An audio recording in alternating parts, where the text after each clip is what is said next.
Welcome to the Pulse Experience, the podcast that takes you on a journey of wellness at the intersection of technology and human experience. I'm your host, Edward Beltran, CEO of Fierce and innovator of Pulse. You know, stress is a very large problem today. It's costing organizations $300 billion annually, not to mention the impact on our people and the individuals in our companies. And often we don't know what's causing our stress. And if we do, we don't know the proper, most impactful way to handle it. Instead, we're used to just accepting stress and managing it at a general level, such as with better diet, better sleep, exercise, or meditation. But this doesn't get underneath the root issues of our stress or eliminate them. And today, there's so much that's required of us at both our homes and the workplace that we don't always have the tools to be able to be self-aware and tackle these stressors. However, our bodies, they don't lie. They tell us constantly what's happening. They're responding to our environments, and it's our job to listen. And when we handle these challenges and take them head on, they drive positive results in both our personal and our professional lives. Pulse is our proprietary app that integrates with wearable devices and infuses cutting-edge science to be able to show you who you're with and where you're at when you're experiencing stress by the hour. Then we wrap context around these events by pulling in calendar and GPS data to be able to further drive that self-awareness. And more importantly, move into action with either a live coach or the in-app AI bot to be able to tackle these stressors, drive your resilience higher, as well as the outcomes you desire in your lives. We call this biometric intelligence. Our certified coaches walk into every coaching session with these same biometric data and insights to be able to help you identify the themes that are going to have the most impact on your lives and tackle those toughest challenges. This transformation is the Pulse Experience. Hello, everyone. I'm Edward Beltran, CEO of Fierce and innovator of Pulse. And today I'm joined again by the awesome Chantell. And we're here to have a lively discussion around when coaching isn't quite enough. When through your sessions, you identify that the next step of intervention is necessary and a healthcare professional of some sort or other therapy is warranted and necessary. So let's just be honest, and Chantell is going to dissect this a little bit more. Sometimes we get too accustomed to stress. It's a love-hate relationship, and sometimes we get stuck in this perpetual cycle, and we're familiar with stress to where it becomes an everyday part of our lives, and coaching isn't enough to help us unlodge what we need. Chantell, welcome as always, and all the wonderful work that you've done with coachees. Let's kick this off. Tell us a little bit about your experience with this and what's on your mind. Sure.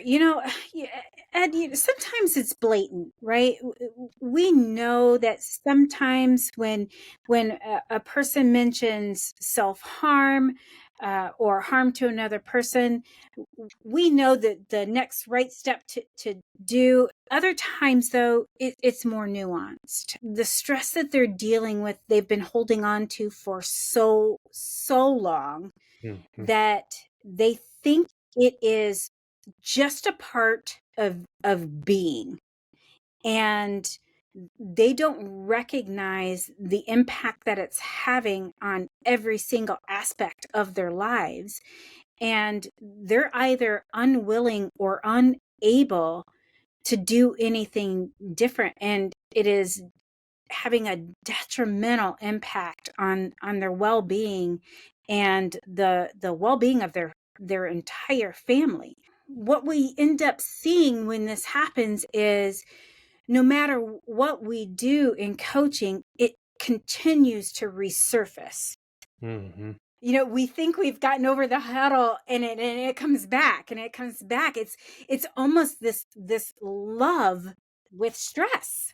It is their comfort zone. Yeah, no, totally, Chantell. I could definitely identify with this, and I want to unpack this a little bit more.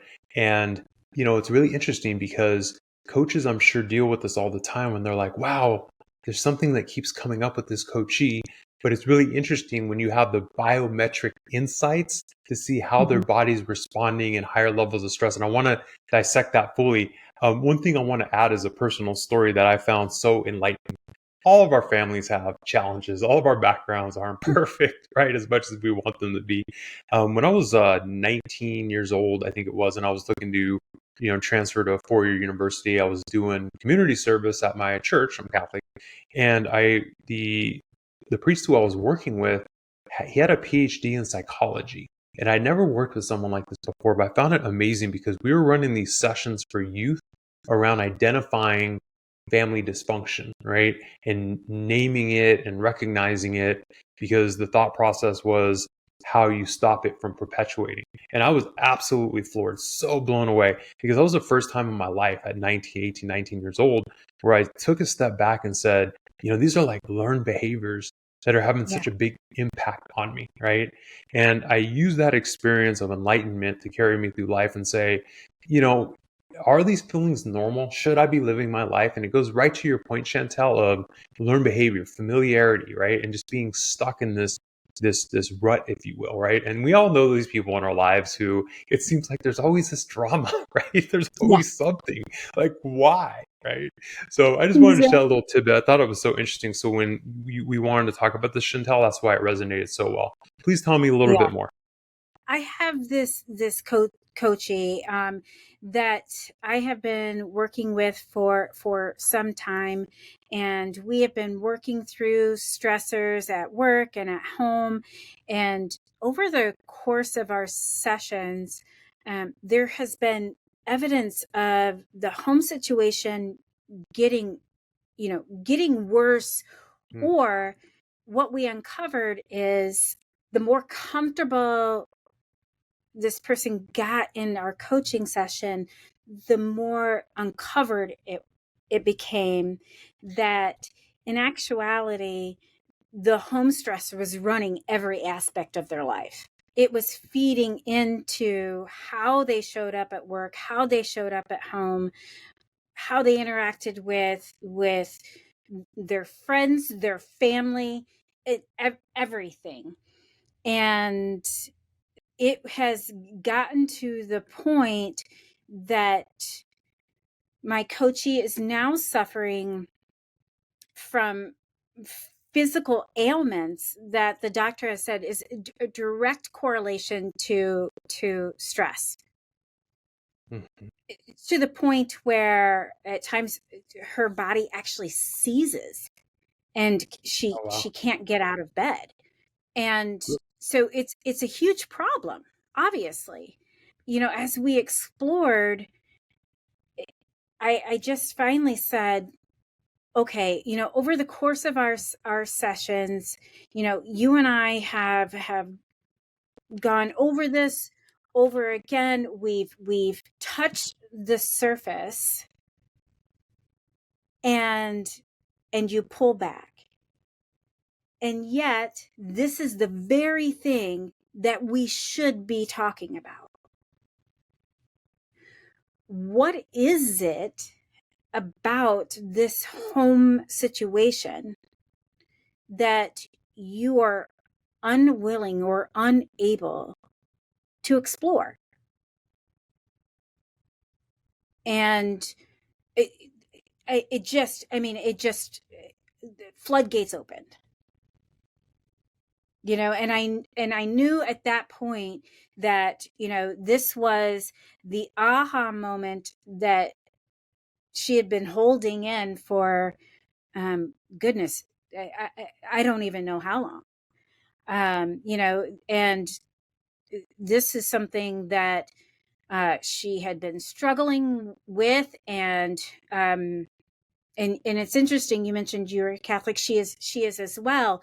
And this, when there is a tie to faith and family and what you are supposed to do, and I deeply respect that, and so does she, to the point though where this unhappiness she thought she had to stay with because it was what was told to her, didn't know where else to go. Mm-hmm. Mm-hmm. Right. And the only place she sought guidance was from the church, and didn't know that even outside therapy was the right place to go. And so, when I asked that question, have you ever, sought outside counsel? And it was from the church. Well, Hmm. where else? Just, you and I talk, but we talk about work and, maybe a little home, but, and so it was, I recognized that she needed a neutral party from the church, a neutral party from, uh, work, and a professional that could guide her, differently, because this required beyond coaching. Hmm. Let's You dissect know, that a little bit more, Chantel. Sure. Talk us through this because I'm sure so many coaches face this, right? Whether they're using biometrics or not, they often face a point when they're asking, why are we not as effective as we need? Walk us through this a little bit more if you don't mind. Talk us through in this particular case what you're seeing from a biometric perspective that you wouldn't have as a regular kind of coach, if you will, because you're reliant upon the perception or what's being told to you by the coachee. And then how do you know, what is it that you see after dealing with specific acute issues where you're like, this is too much, right? Let's talk about that a little bit more. Let's try to frame it for our coaches, sorry, and Mhm. some of the stuff that they might be dealing with, as well as thinking through how biometrics might help them get underneath these more thematically. So, with the biometrics, we see numbers range from 1 to 4, right? One being that good stress that we can handle quickly, we move on. We need a amount of stress to help motivate us. When we get to the 3s and 4s, we know that there is an issue. When we see sustainable 3s and 4s, we know that there is a problem. So as a coach, when we see sustainable 3s and 4s, and meaning 6, 7, 8, sometimes 10 3s and 4s during the course of a day, that's a significant number. And then after a coaching session, we can see those go down. We can say, okay, great. We're working. We know that they are practicing the habits that they learned during coaching. We're moving forward.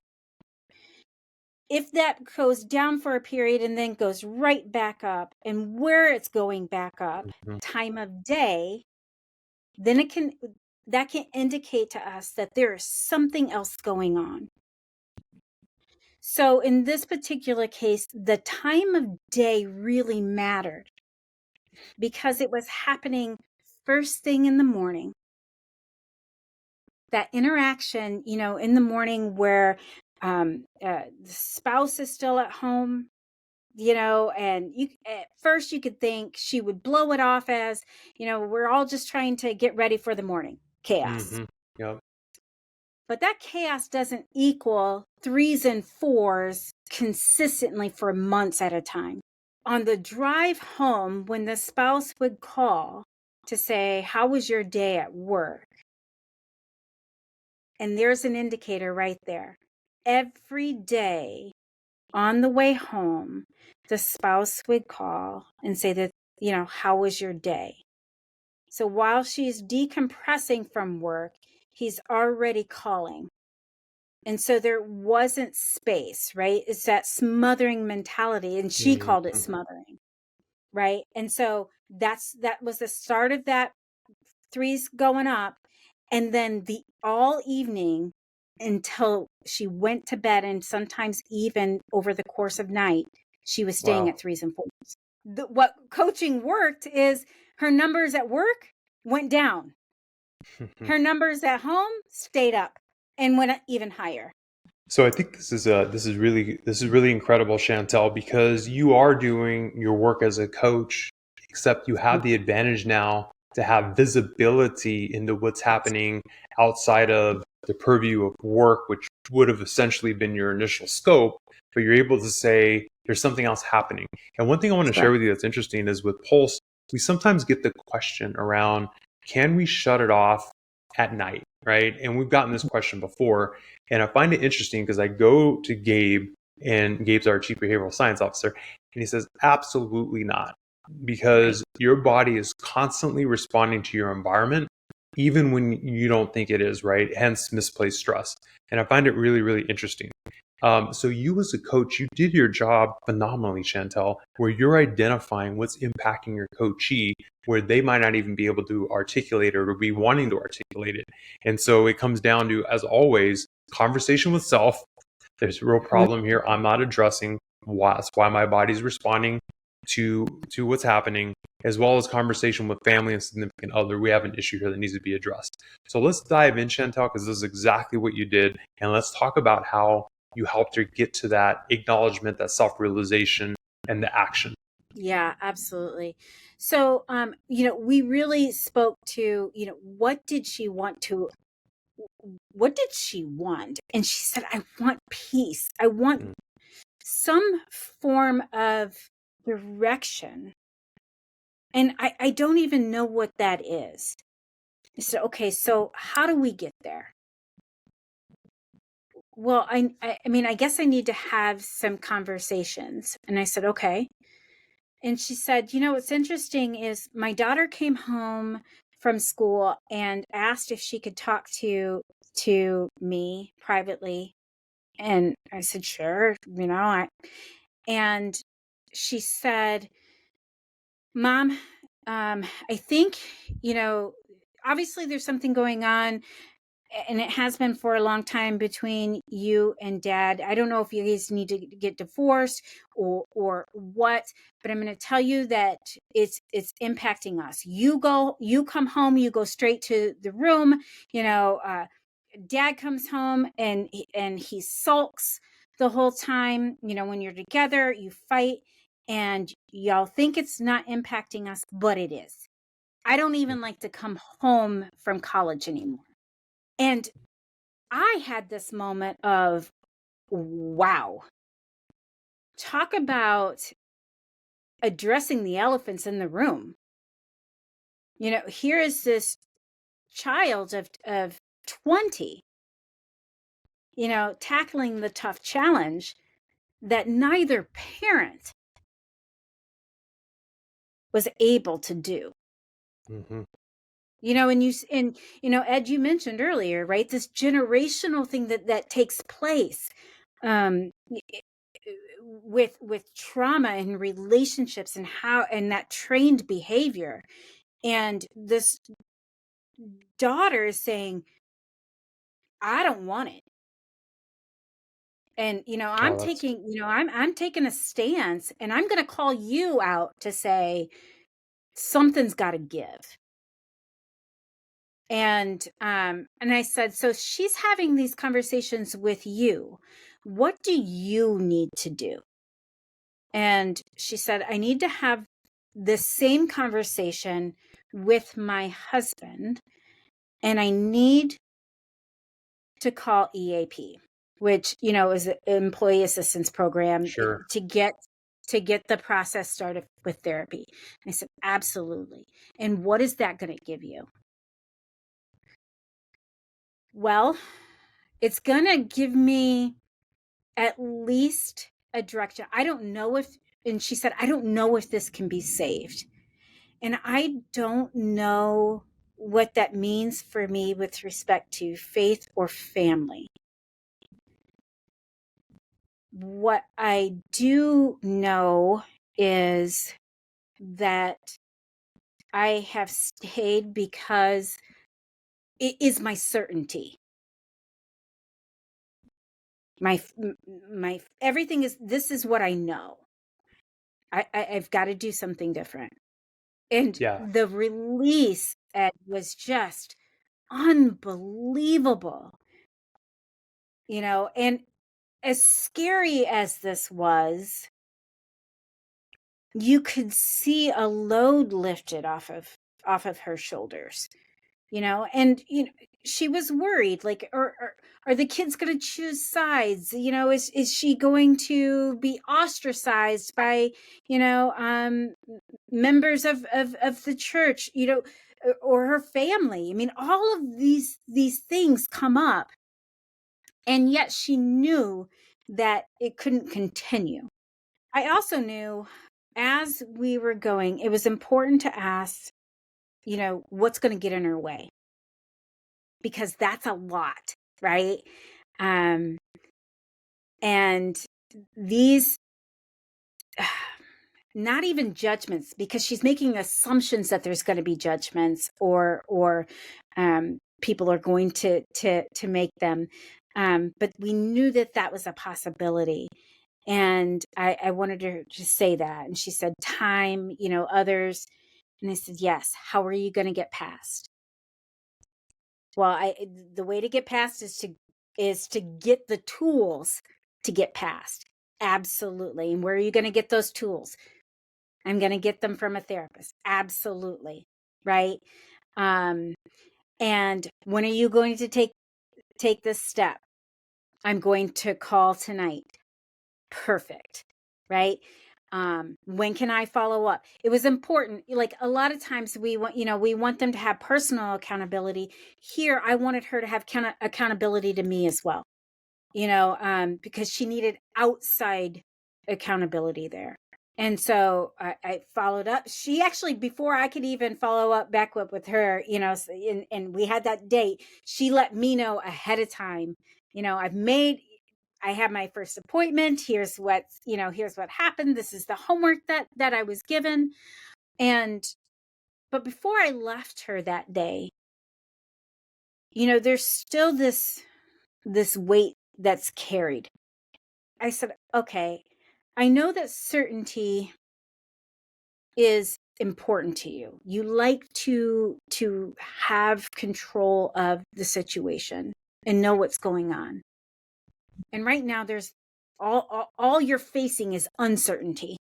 So tell me one thing you can be certain of. And she said that I'm a good mother. I said, absolutely. So you are a good mother. And what does that make you feel? And she said, I'm proud. And she started crying. Look, I get emotional thinking about it. She started crying, and she's like, but it was tears of joy and pride. And she hadn't felt that in so long. She's like, I'm proud and I feel capable of that. And I said, yes, you are. And so now I want you to just take a deep breath and know what you tackled today,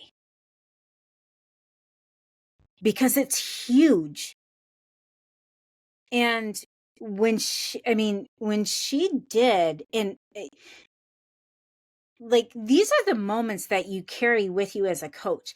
And it's not, it was turning it over to a therapist, and that's interesting, right? Because, it's hard to turn things over. I mean, these are your clients, these are, but this is the right thing to do for your client. When you know that it is outside of your realm, it is important to carry them to that next step. And that next step, in this case, was a therapist, or, in some cases, a counselor, right? And you have to recognize that and get them safely to that next step. And it was a proud moment for me that we got her there, and she is flourishing. I don't know if the marriage will survive, but I do know that she will. Fantastic work, Chantell. And as a coach, like you said, sometimes the most important step is knowing when this needs to be handed off to someone else with a different skill set, right? A professional skill set. And you said something that was really interesting, because there was a lot of fear there around acknowledgement of what's happening, which created inaction. And that was kind of the core, if you will, on why this was a perpetuating situation. And it's sometimes easy to help your background, in this case, church, what other people think, right, as the feeder for inaction. But when you're able to take and help illuminate that these steps don't have to be daunting, they don't have to be scary, and you as a coach laying them out, then you said there was tears of joy because you could see the path of the path of a better situation. And sometimes that's what it takes, and it doesn't take that long. It's just this fear just stops you from action. It stops you from seeing possibilities. So great job, Chantell. The other thing I wanted to mention is that I want to make a special call out to the daughter in this case. In fact, it sounded like you might have coached her, Chantell, in a confront conversation, because she did it beautifully and wonderfully and laid out what was at stake, and it helped nudge her mother into action. So great job there too as well. So Chantell, before we break, what do you want to... I was like, woohoo! Yeah, I know. Phenomenal, right? What would you like our listeners to walk away with here, as well as coaches who are out there in maybe very similar situations? The biometrics within Pulse help us to know that something's going on, right? But we all still have to do the work. The coachees still have to be vulnerable and address pride and fear and seek outside help when they can't fix themselves, right? And in this situation, my role as a coach was to guide my coachee to realize that not all conversations can be solved with a coach. We need other partners at times, and in this case, it was the guidance of a therapist. The family needed it, and it's important to recognize that. So for coaches, it's important to recognize, when we are not the answer, to turn over, because it truly could save somebody's life. Total agreement there, Chantell. Thank you as always. Wonderful work. And it's interesting because we talked about that inflection point of realizing the path forward, acknowledging that things are going to be okay. We have some steps to do. We know what those steps are. And what we typically see in the biometrics, as you know, Chantell, is just that alone drops your stress because there's a path forward. And so I would love to have a follow-up on this as well, Chantell. Great work. We're going to have you on again as usual. And until next time, thank you, everyone.